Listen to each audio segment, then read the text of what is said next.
अगर आप भी चाहते हैं नए वीडियो एवं नए ऑडियो देखने एवं सुनने के लिए तो हमारे गोल्ड स्टूडियो चैनल को सब्सक्राइब जरूर करें एवं बेल आइकन दबाना ना भूलें।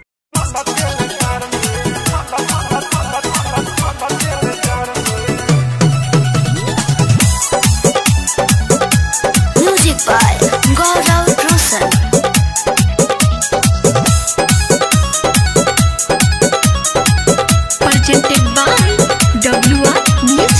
जौन पहले तुम्हारा दिया बुता के पिया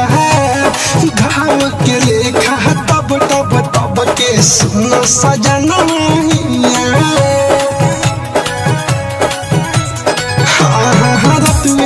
जौन पहले तुम्हारा दिया बुता के पिया घाव के लेखा तब तब तब के सुनो सजना भैले बाबा तना तेल नवरत्ना जाके ले आता बाजार में न बनी खाना जाए चूल्हा भाड़ा में दर्द होता मल तेल डार में न बनी खाना जाए चूल्हा भाड़ा में दर्द होता मल तेल डार में।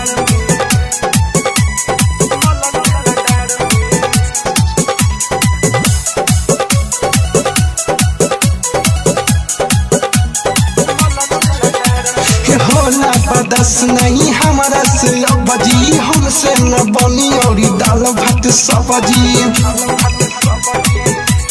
राजा होला बदस नहीं हमारा से बजी हमसे न बनी और दाल भात सब्जी तोहरी कोइल का हल्का फूल का होना मरद राजा जानी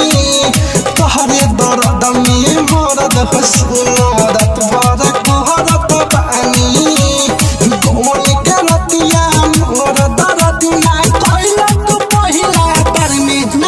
खाना जाए चूल्हा भाड़ में दर्द होता मल तेल डार में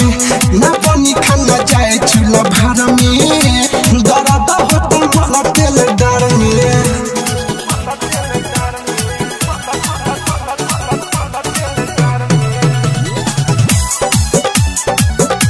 म्यूजिक बाय गौरव रोशन।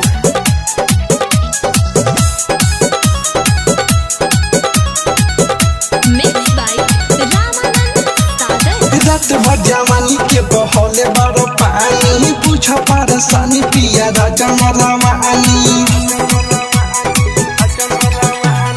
रात भर जवानी के बहले बड़ पानी पूछ परेशानी पिया राजा मरवानी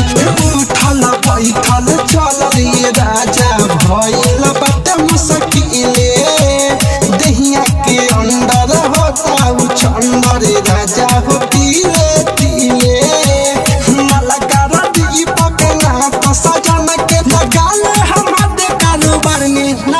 खाना जाए चूल्हा भाड़ में किला लेके मल मोरा डार में न बनी खाना जाए चूल्हा भाड़ में किला लेके मल मोरा डार में। WR digital recording studio